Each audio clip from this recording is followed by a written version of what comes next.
नमस्कार, news one India में आप सभी का स्वागत है और मैं हूं आपके साथ प्रभा जोशी। खबर लखनऊ से, जहां बसपा सुप्रीमो मायावती का आज छत्तीसगढ़ दौरा है। जी हां, मध्य प्रदेश के बाद छत्तीसगढ़ में बसपा प्रमुख की जनसभाएं होंगी और छत्तीसगढ़ में जनसभा को आज मायावती संबोधित करेंगी।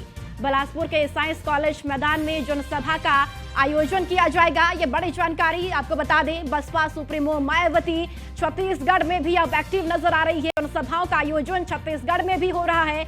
आज बसपा सुप्रीमो मायावती की ओर से जनसभा को छत्तीसगढ़ में संबोधित किया जाएगा। मध्य प्रदेश में भी कई जनसभाओं को संबोधित किया बसपा सुप्रीमो ने और अब छत्तीसगढ़ में भी कई जनसभाओं को संबोधित करती हुई आज बसपा सुप्रीमो नजर आएंगी। तो बेहद ही महत्वपूर्ण ये दौरा बसपा सुप्रीमो मायावती का छत्तीसगढ़ का है। चुनावी राज्यों में बसपा सुप्रीमो मायावती अब लगातार एक्टिव मोड में नजर आ रही है। चुनावी जनसभाओं का आयोजन हो रहा है और सीधे जनता को संबोधित करती हुई बसपा सुप्रीमो मायावती अब नजर आ रही है। तो मध्य प्रदेश के बाद अब छत्तीसगढ़ में बसपा प्रमुख मायावती जनसभा को संबोधित करेंगी। जी हां, छत्तीसगढ़ में विशाल जनसभा का आयोजन आज किया गया है और आज जनसभा को संबोधित करेंगी बसपा सुप्रीमो। जी हां, चुनावी राज्यों के दौरे पर लगातार बसपा सुप्रीमो है और अब मध्य प्रदेश के बाद छत्तीसगढ़ में भी बसपा सुप्रीमो एक्टिव नजर आ रही है और आज जनसभा को संबोधित करेंगी। और आज बसपा प्रत्याशियों के समर्थन में वोट करने की अपील भी बसपा सुप्रीमो जनसभा के माध्यम से करती हुई नजर आएंगी।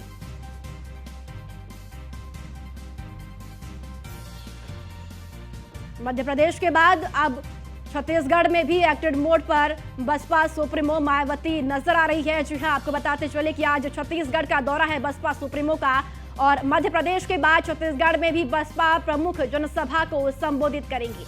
और इसी खबर पर ज्यादा जानकारी के साथ एसके वाजपेयी हमारे संवाददाता ज्यादा जानकारी के साथ मौजूद है। एसके, मध्य प्रदेश के बाद अब छत्तीसगढ़ में भी बसपा सुप्रीमो मायावती एक्टिव अब नजर आ रही है, क्या कुछ जानकारी?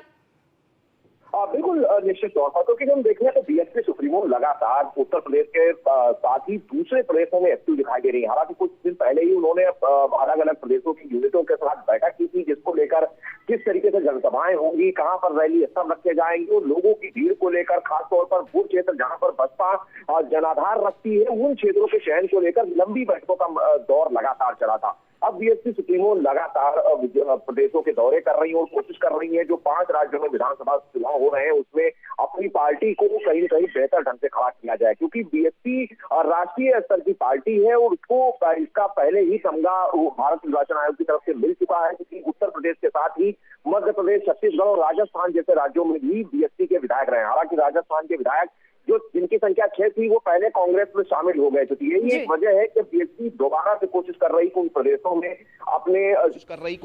में अपने जो प्रत्याशी हैं वो उतारे जाएं, उनको जिताया जाए। अभी 2 दिन पहले ही बीएसपी सुप्रीमो 2 दिवसीय दौरे पर मध्य प्रदेश पहुंची थी, जहां पर उन्होंने जो लगातार कहीं न कहीं अलग अलग विधानसभा क्षेत्र हैं वहां पर प्रचार किया, अपने प्रत्याशियों के समर्थन में वोट मांगे और आज वो छत्तीसगढ़ के दौरे पर हैं। तो सीधे तौर पर कहीं न कहीं एक कोशिश बीएसपी सुप्रीमो मायावती की है कि खास तौर पर वो हिंदी भाषी प्रदेश जहां पर बीएसपी अपनी जमीन तैयार कर सकती है, वहां पर अपने वोटर्स को लुभा सकती है, वहां पर बीएसपी सुप्रीमो की रैलियां हैं। तो सीधे तौर पर एक मैसेज भी देने की कोशिश बीएसपी सुप्रीमो की होगी ताकि कुछ एक सीटों पर वहां पर बेहतर परफॉर्म किया जाए, खासतौर पर वो सीटें जिन पर पहले या तो वो जीत चुकी हैं या फिर दोबारा भविष्य में वो सीटें जीतने की संभावना है जिन पर वो पहले रनर रह चुकी हैं। जी एसके, अब किसके लिए मुसीबत का पहाड़ बन सकता है, नुकसान हो सकता है? बसपा सुप्रीमो एक्टिव हो गई है, कांग्रेस के लिए ज्यादा नुकसान होगा या फिर बीजेपी के लिए? बिल्कुल, अगर हम बात करें तो इंडिया गठबंधन बना जरूर, लेकिन उसमें बीएसपी शामिल भी नहीं है और समाजवादी पार्टी शामिल है, लेकिन बावजूद इसके चाहे वो मध्य प्रदेश हो, राजस्थान हो, छत्तीसगढ़ हो, सभी जगह समाजवादी पार्टी की तरफ से कांग्रेस के खिलाफ प्रत्याशी उतारे गए हैं। तो सीधे तौर पर जो बीएसपी सुप्रीमो का वोट है वो ज्यादा नुकसान कहीं न कहीं इन पार्टियों को, खासतौर पर जो इंडिया गठबंधन की पार्टियां हैं उनको ज्यादा नुकसान होता हुआ दिखाई दे रहा है, क्योंकि बीएसपी सुप्रीमो ने जो वहां की कुछ एक जगहों पर जो स्थानीय पार्टियां हैं उनके साथ जरूर गठबंधन का ऐलान किया किया जैसे कि राजस्थान में, लेकिन बाकी जगहों पर बीएसपी अपने बल पर चुनाव लड़ रही है। तो कहीं ना कहीं ये इंडिया गठबंधन के लिए जरूर कहीं परेशानी का सबब हो सकता है। अब देखना यह है कि जब मतदान के बाद मतगणना होगी तो क्या कुछ तस्वीरें निकलकर सामने आती हैं।